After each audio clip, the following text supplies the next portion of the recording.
Human beings are searching for the personal experience of reality. They are seeking to come to understand themselves, to find a reason for their own existence. And so you go round and round and round, ever chasing the illusion that there is something outside yourself, outside your here and now, to be attained that will make things better. No guru, no method, no teacher, and no nothing else either.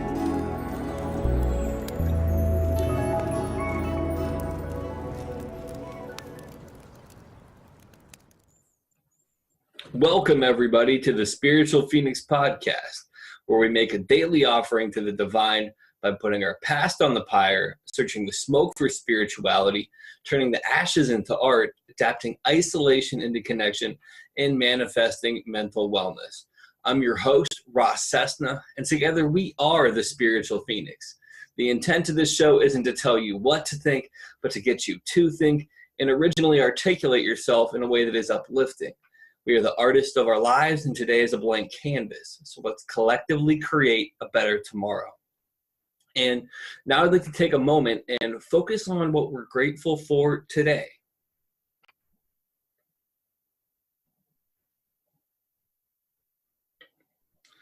Today, I'm really just grateful for this quiet space, quiet and still place in my soul. The past several days and maybe even weeks have been very hectic for me with trying to get things ready on my website and going on a vacation and also just squandering some energy on, I guess just to be honest, like on lustful thinking. So it's nice to kind of be returning to a more centered place with everything. And it feels really good. So today's topic is take the fruit and leave the roots. And it's kind of a play on the saying of take the meat, leave the bones.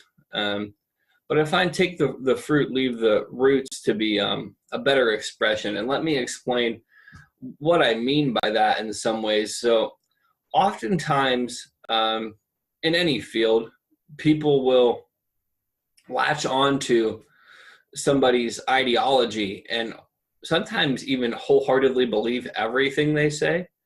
But even more so, people will completely discredit the value of something somebody says because of their background. So this is multifaceted. I mean, the concept of not discrediting somebody's valid observations or philosophies based upon their background or what they've done in their life, I feel is very valid, but I also feel that that's very straightforward and obvious.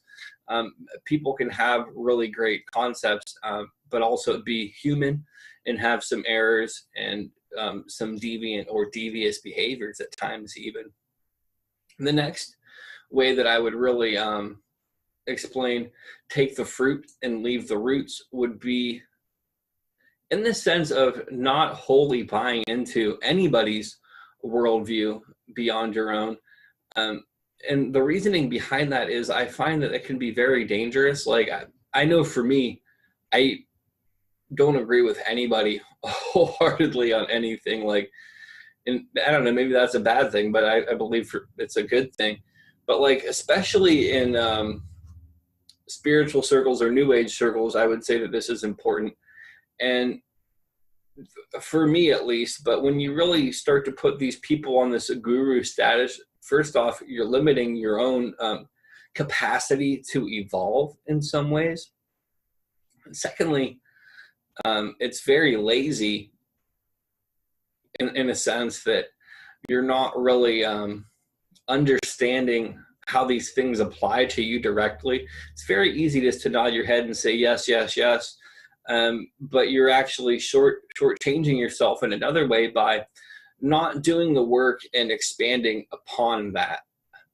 So one of the reasons that I think take the fruit, leave the roots is incredibly useful in the sense that on one layer, you are taking this nutritious offering from this person, this spiritually nutritious concept, and then digesting it. And once you eat so much, this is kind of metaphor in some ways, obviously. Once you digest this concept, you're kind of left with these seeds that you cast about into your own soil. And that soil that you're casting these seeds from this other person is your own life experience, your own take on things, your own perception. And then from that, these seeds will sprout, and you'll kind of have your own concept of this fruit that you can eat, and it'll kind of be different. Just like you can get different types of mangoes in different countries, that thought or that process will evolve into your own if you do it properly, rather than continually establishing yourself at the base of this other person's tree and just eating all the fruit that they offer you. It even goes into the saying, low-hanging fruit, going for the easiest one and not expanding upon it. The next direction that I would really like to take this monologue or dialogue to is this concept that thoughts have people versus people have thoughts. So I want to say it was kind of Plato, and I could be wrong with this. You have to do your own research and determine that, or if you already know, good for you. But Plato talks about the realm of forms, and I believe that thoughts exist in the realm of forms, and we're kind of an expression of that in some regards. So thoughts choose people to express themselves in. And if you view it this way, each person that has a thought and then passes it on to somebody else is almost propagating the seed of this thought to further its evolution. And when you look back at life, you can really see that that is the case in many regards.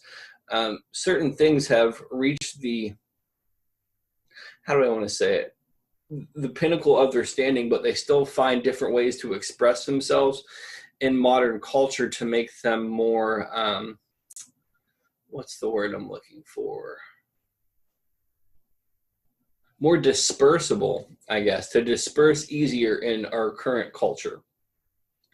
And I think that that's the role that us as individuals play with being receptive to other people's thoughts and then kind of evolving it and allowing it to grow through our own experience so we can disperse these thoughts to other people in a way that's more readily understood, and maybe even refine those beliefs and thoughts into a way that's more streamlined energetically to kind of cut ties with things that don't serve other people, or to even just present a different understanding of it.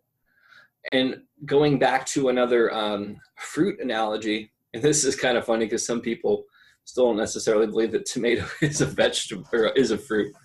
But if you look at tomatoes, there's various different types of tomatoes, and these types of tomatoes are almost, not almost, they're suited to the climate in which they grow. So if you have a certain type of tomato, the structure of it, the taste of it, everything that composes that tomato is different. And that's kind of what we're talking about here in take the fruit, leave the roots. The other element of take the fruit, leave the roots too is those fruits will continue to propagate if you leave that plant intact. And I think that that goes back to one of the things that I mentioned at the beginning of this conversation, not discrediting a whole fruit based upon the structure that it's grown in necessarily. And with that, like, I really feel like I'm getting to the end of this topic. It's just something that came to my mind the other day and I really wanted to express. It's been a while since I've done an episode.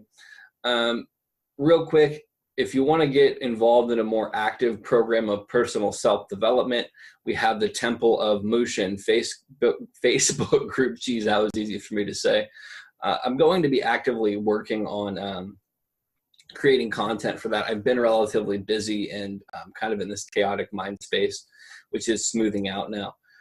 The other thing is, if you want to get a personal reading, some personal life coaching, or kind of need help working through some stuff, you can book one of my services, and the link for that will be below. You can also visit my shop if you want to support these efforts, and please like and share this video or this podcast or my posts and all of that stuff. Like, your engagement is appreciated and is needed, honestly. That's the way that you can help this podcast if you don't want to offer if you don't want to buy anything, I guess.